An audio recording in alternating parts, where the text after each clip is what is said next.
నారాయణ రెడ్డి గారు మాకు మామగా బంధుత్వమే కానీ ఆయన నిజానికి మాకు వ్యక్తిగత జీవితంలో ఒక గురువుగా, ఒక మార్గదర్శిగా, ఒక విద్యావేత్తగా, ఒక తత్వవేత్తగా అనేక కోణాల్లో మేము ఆ పరిధి దాటి, మామగారి పరిధి దాటి మేమంతా గౌరవించుకున్నాం. వారు కూడా మాకు ఎప్పుడు అల్లుడిగాను మరో రకంగా చూడకుండా మేమెంత అతన్ని అభిమానించాము, గౌరవించాము. అలా కాకుండా అతను మమ్మల్ని అంత దగ్గరగా, మామూలుగా చలోక్తిగా ఎవరు వచ్చినా చెప్తూ ఉండేవారు,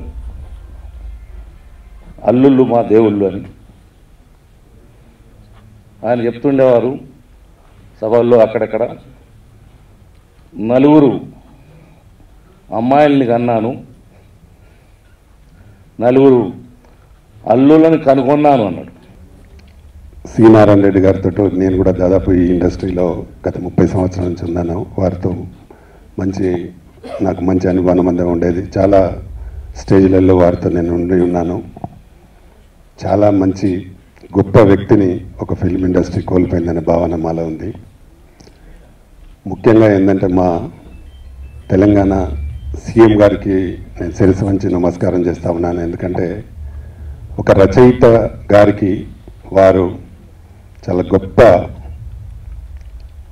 ఘనమైన నివాళులు అర్పించే విధంగా వారు చేసిన విధానం చరిత్రలో ఏ ముఖ్యమంత్రి కూడా చేయలేదు, ఫ్యూచర్లో కూడా చేశారని నమ్మకం లేదు. ఎందుకంటే వారు అక్కడికి వచ్చి దాదాపు చాలాసేపు ఉండి వారితో కుటుంబ సభ్యులతో అందరితో మాట్లాడి అప్పటికప్పుడే దేశపతి సీన్ గారికి, నందన్ సిద్ధారెడ్డి గారికి, హరికృష్ణ గారికి చెప్పి దాదాపు అన్ని గ్రామాల నుంచి దాదాపు వారి అభిమానులు 100 బస్సులను అభిమానులను ఇక్కడికి శవయాత్ర గారికి పిలిపించి, అలాగే వారు ప్రకటించడం కూడా జరిగింది ఏంటంటే ఇక్కడ ట్యాంక్ బండ్ పైన, అలాగే కరీంనగర్ పట్టణంలో, అలాగే సిరిసిల్ల హెడ్ క్వార్టర్లో, జిల్లా హెడ్ క్వార్టర్లో వాళ్ళని స్వస్థలమైన హన్మాజిపేటలో కాస్య విగ్రహాలని ప్రభుత్వ ఖర్చుతో పెట్టాలని నిర్ణయించడం, అలాగే సాహితీ దానికి ఎవ్రీ ఇయర్ 10 lakhs అమౌంట్ కూడా ప్రకటించడం. నిజంగా ఒక రచయితకు ఇంత పెద్ద నివాళి అర్పించడం అనేది ముఖ్యమంత్రి గారికి నిజంగా నా శిరస్సు వంటి నమస్కారం చేస్తూ ఉన్నాను. ఎందుకంటే ఆ రోజు శవయాత్ర రోజు కూడా వారు ప్రత్యేకంగా వచ్చి అక్కడ 1.5 సేపు ఉండి అన్ని కార్యక్రమాలు కూడా ఆ మహాప్రస్థానంలో వారే దగ్గరుండి చూడడం అనేది చరిత్రలో నిలిచిపోయే విషయం.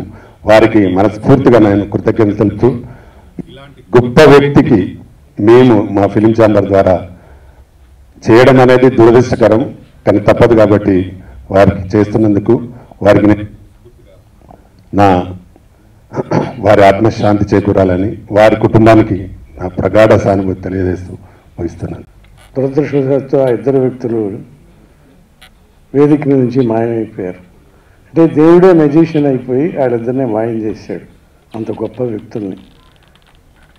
సో మెజిషియన్ మాయం చేసిన తర్వాత నిజంగా ఏదైతే మాయ ఉందో మాయ తరదలగిన ఆ ఆబ్జెక్టు ఆ మనుషులు అక్కడ మళ్ళీ కనపడతారు.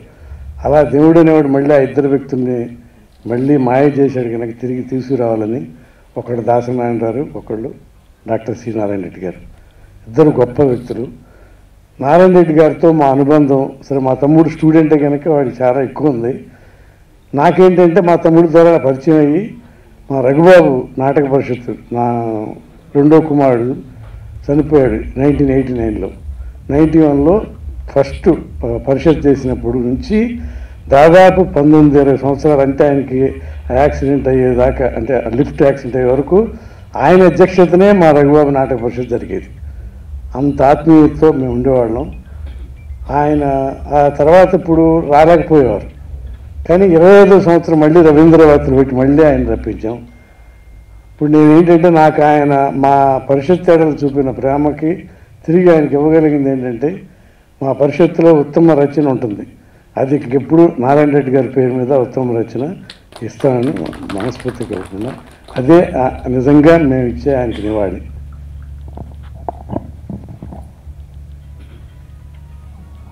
అన్నపూర్ణ స్టూడియోకి వెళ్తే నాగేశ్వరరావు కనపట్టలేదు,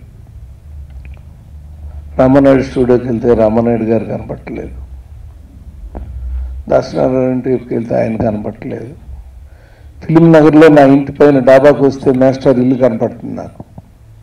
మాస్టర్ లేరు కూడా ఆ ఇల్లు కూడా కనపట్టలేదు. తెలియని దిగులు. మొన్న ఎవరో అడిగారు ఏంటండి అలా దిగులుగా ఉన్నారంటే, ఏమిటో దిగులుగా ఉంది. అందరూ నా అనుకున్న వాళ్ళు, మన అనుకున్న వాళ్ళు అందరూ కనపడకుండా పోతున్నారు. 1965 జూలై 18వ తారీఖున హ్యాబిట్స్లో బెజవాడ నుంచి వచ్చి అడుగుపెట్టాను. ఆ తర్వాత తెలిసింది నేను అడుగుపెట్టిన ఇల్లు పక్క చూస్తే ఎవరంటే ఎన్టీ రామారావు ఇంటి ఎదురుగా దిగాను. నేను 50 ఏళ్ళు అయింది ఇక్కడికి వచ్చి హైదరాబాద్ ద్వారా. మళ్ళీ 25 సంవత్సరాలుగా మా గురువు గారి ఇల్లు చూసుకుంటూ ఉంటాను నేను ఇక్కడ ఉండి. అలాంటి అనుబంధంతో ఉన్నటువంటి మనుషులందరూ వెళ్ళిపోతుంటే తెలియని భావోద్వేగాలకు గురవుతూ ఉంటాం. సర్పయాగం సినిమాకి మేదరు దర్శకులు పాటలన్నీ మాస్టర్తో రాసుకున్నాం. ఒక పాట, రెండో పాట, ఒక పాట దగ్గర 2 ట్యూన్లు చెప్పారు. నేను ఒక బాగుంది అంటున్నాను, నాయుడు గారు ఒకటి బాగుంది అంటున్నారు. ఇందులో సురేష్ బాబు గారు వచ్చారు. ఈరోజు ఒకసారి 2లో ఏది బాగుందో చెప్పు అని వాళ్ళ అబ్బాయి గారిని అడిగారు. ఆయన వాళ్ళ నాన్నగారు ఏది బాగుందన్నారో అదే బాగుందన్నాడు. ఏమయ్యా 2 నోట్లు పడిపోయినాయి అన్నాడు. ఇందులో ఈయన వచ్చాడు. ఏమయ్యా మీ తమ్ముడికి నాకు చిన్న తేడా వచ్చింది, 2 నోట్లు ఇట్రావని నువ్వు కరెక్ట్గా ఏది నేను ఒప్పుకున్నానో ఏది మీ తమ్ముడు ఒప్పుకున్నాను ఈయన చెప్పమండి. ఈయన నేనేది బాగుందన్నానో అది బాగుందన్నాడు. ఇదేంటి అన్నదమ్ములు ఇద్దరు ఒకటే బాగుంది అంటున్నారు. సార్ మీ నాన్న కొడుకులు ఇద్దరు అని మేము అనలేదు కదండి అని. ఇందులో వెంకటేష్ బాబు వచ్చారు. ఆయన మళ్ళీ ఆ నాన్నదే బాగుందన్నాడు. 3, 2 అయ్యాయి వదిలేద్దామంటే నేను మొహం అలా పెట్టు. ఇంతలో మా గురువుగారు వచ్చారు, నారాయణ, ఆయన పాట రాయటానికి వచ్చారు. ఈ గొడవలన్నీ వద్దయా, ఆయన రాయబోతున్నాడు, ఆయన ఏ ట్యూన్ ఓకే చేస్తే అదే అన్నాడు. సార్ 2 ట్యూన్లు పాటి వినిపిస్తే మేము ఏది బాగుందన్నా అది బాగుందన్నారు. ఆయన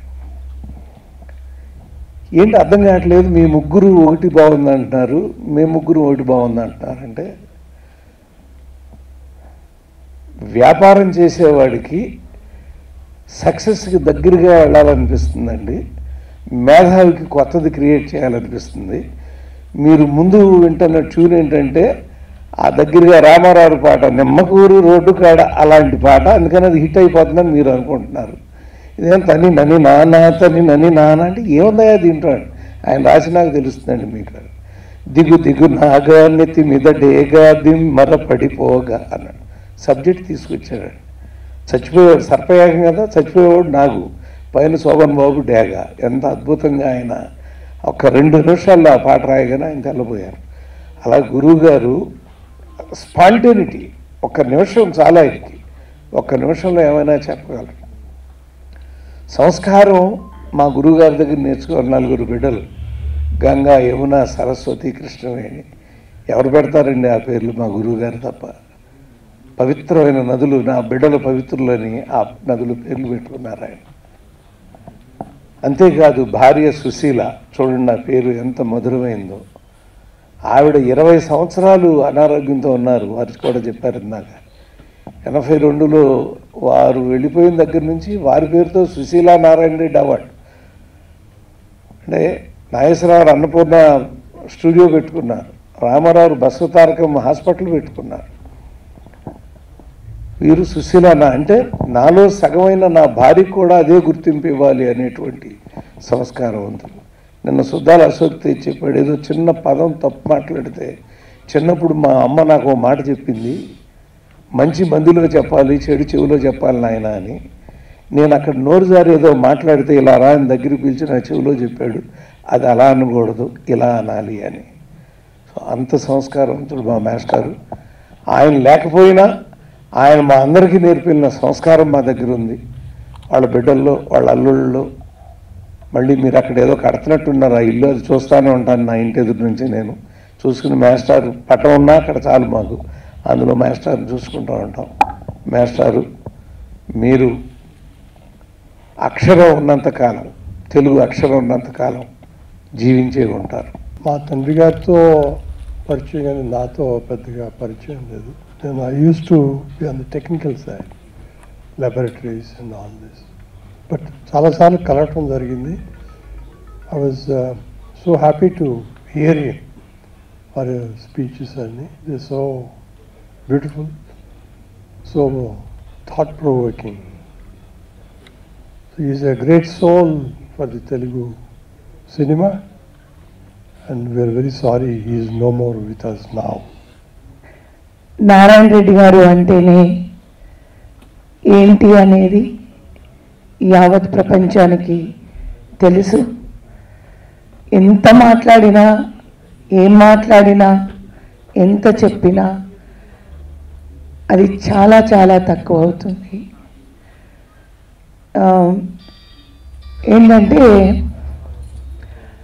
ఆయన స్త్రీని వర్ణించే విధం కానీ, ప్రేమని వర్ణించే విధం కానీ, అన్నా చెల్లెల అనుబంధాన్ని వర్ణించడం కానీ, తల్లి బిడ్డల మీద, తండ్రి బిడ్డల మీద ఏ సాహిత్యమైనా కూడా అసలు సిసలైన అచ్చ తెలుగుతో ఒక గొప్ప సాహిత్యం ఉంటుందని అందరికీ తెలుసు. ఎన్నో వేల పాటలు మనమందరం విన్నాము, వింటూనే ఉన్నాము కూడా. నాకు నారాయణ రెడ్డి గారితో అదే నాకు కొన్నిసార్లు చాలా ఆనందంగానూ ఉంటుంది, బాధగానూ ఉంటుంది. ఏంటంటే ఒక గోల్డెన్ పీరియడ్లో ఇంకా ఇండస్ట్రీ వేరే యుగంలోకి మారక ముందు నేను ఇంట్రడ్యూస్ అవ్వడం నా అదృష్టంగా భావిస్తున్నాను. ఆ నలుగురితో పాటు నేను కూడా ఒకదాన్ని. నిజంగా నా తండ్రిని పోగొట్టుకుంటే నాకు ఎంత బాధ ఉంటుందో అంత బాధ నాకు ఉంది. ఆయన అంటే నాకు చాలా చాలా గౌరవం. ఎన్నో వేదికల మీద, ఎన్నో చోట్ల మేము కలిసినప్పుడు ఆయన పలకరింపు ఈ రోజుల్లో 1-2 సినిమాలు రాసి, 1-2 పాటలు రాసి ఎక్కడైనా కనిపిస్తే మనం అంటే ఎవరో తెలియని లాగా ప్రతి ఒక్కరూ ప్రవర్తిస్తారు. Is a legendary, is a classic writer. ఒక డిగ్నిటీ, ఒక స్త్రీని ఎలా గౌరవించాలి, స్త్రీని ఎలా వర్ణించాలి, ఇంత చక్కగా, ఇంత మంచి సాహిత్యంతో ఎక్కడా కూడా బూతు పదాలు లేకుండా ఒక స్త్రీ మీద ఎంత చక్కటి పాటలు రాస్తారు అనే ఒక అంశానికి మనం ఆయన్ని ఒక రోల్ మోడల్గా తీసుకోవచ్చు. మంచి పర్సనాలిటీ, అందమైన రూపం, మంచి కలరు, జీనియస్. చూస్తేనే ఆయనకి నమస్కారం పెట్టాలనిపిస్తుంది. మహాకవి. 3500 పాటలు రాయటం అనేది చాలా గొప్ప విషయం. రామారావు గారి గులేబా కావాల కథ నుంచి ఇప్పటి వరకు ఇంకా ఎన్నో పాటలు రాయాల్సి ఉంది. ఆయన సడన్గా మన మధ్య లేకుంటే నమ్మలేకుండా ఉన్నాం. నాకు కూడా, నేను చిరంజీవి గారితో స్టేట్ రౌడీ సినిమా తీశాను. ఆ సినిమాలో ఒక సూపర్ హిట్ సాంగ్ రాసి పెట్టారు, చుక్కల పల్లకిలో అని. ఆయన ఇది మర్చిపోలేము. ఆయన మన మధ్య లేకపోవటం చాలా బాధగా ఉంది. అన్ని గొప్ప పాటలు రాశారంటే నిజంగా అది ఆయన మనసులో ఉంది. ఆయన 9 కూతుర్లు, 9 అల్లుళ్ళు, పిల్లలు అందరూ కలిసి ఒకే ఇంట్లో ఉండాలి, ఆయన దగ్గరే ఉండాలని ఎప్పుడూ కోరుకునేవారంట. నేను విన్నాను. నిజంగా ఆయన హ్యాట్స్ ఆఫ్. శ్రీ నారాయణ రెడ్డి గారికి ఎక్కడున్నా ఆత్మశాంతి కలగాలని వారి కుటుంబ సభ్యులకి సంతాపం చెప్తున్నాను. సినారే అనే మాట భలారే అనిపించింది, అయ్యారే అనిపించింది, ఇంకా ఎన్ని రేలో అనిపించింది, ఎన్ని కిరణాలను కురిపించింది. రే అంటే ఇంగ్లీష్లో కిరణం కనుక అన్ని కిరణాలను కురిపించింది. ఒక్క మనిషి ఒక్క జీవితకాలంలో ఇన్ని పనులు చేయగలడా?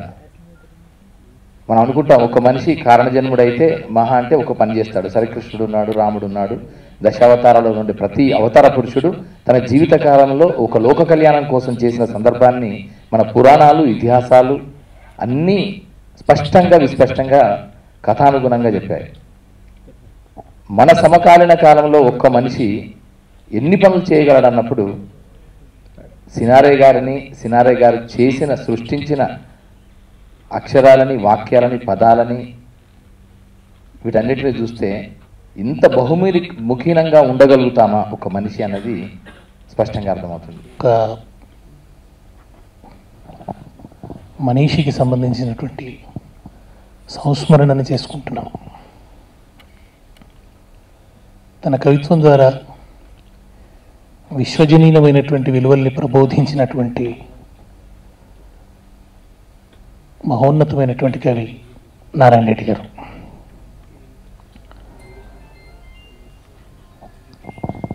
నారాయణ రెడ్డి గారిని చూస్తేనే ఆయన ఒక సమ్మోహన శక్తి.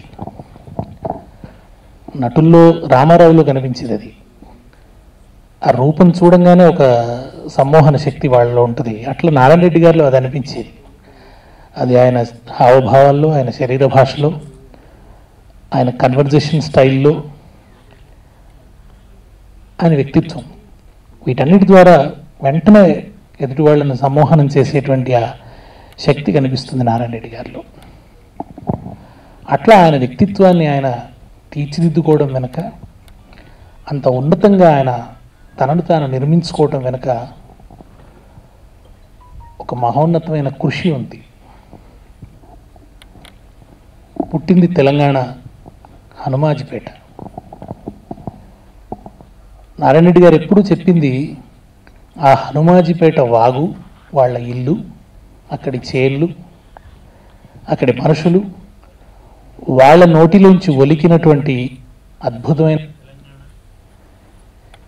భాష తీయదనం, ఆయన చూసిన జానపద కళారూపాలు, ఆ పాటలు, ఆ మాటలు, అవన్నీ ఆయనలో సంలీనమైపోయినాయి.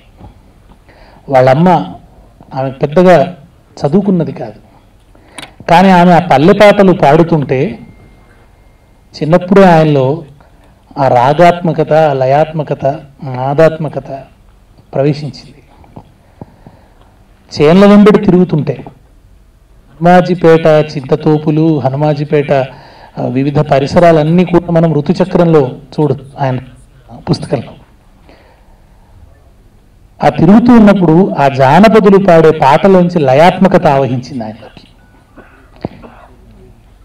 అట్లా పల్లె వేరుగా ఎదిగినవాడు. ఆయన అన్నాడు ఒక చోట, పల్లె నాకు పాటనిచ్చింది, పట్నం నాకు మాటనిచ్చింది అన్నాడు. పల్లెని పాటను పుక్కిట పట్టుకున్నాడు. వేములవాడలో హరికథలు, కళారూపాలు, వీటన్నిటి వెనుక ఉన్న నిసర్గమైన భావజాలం, ఆ నిసర్గమైన సౌందర్యం, ఆ భాష సొగసు, దాన్ని అవగాహన చేసుకున్నాడు, ఆవాహన చేసుకున్నాడు. అక్కడి నుంచి ఎదుగుతున్న క్రమంలో ఆనాటి ఆ కాలం గొప్పది. అంటే ఆనాటికి ఈ జానపద కళారూపాలన్నీ సజీవంగా ఉన్నాయి. ఇవాళ విందామన్నా హరికథ వినబడే పరిస్థితి లేదు. గ్రామాల్లో ఒక సంస్కృతి విరాజిల్లుతున్న దశలో, ఒక గొప్ప సాంస్కృతిక సౌందర్యం గ్రామసీమాల్లో ఉన్న దశలో ఆయన ఎదిగినాడు కనుక అవన్నీ ఆయనలో సంలీనమైనాయి. అక్కడి నుంచి ఆయనకు గొప్ప పండితుల సాంగత్యం దొరికింది.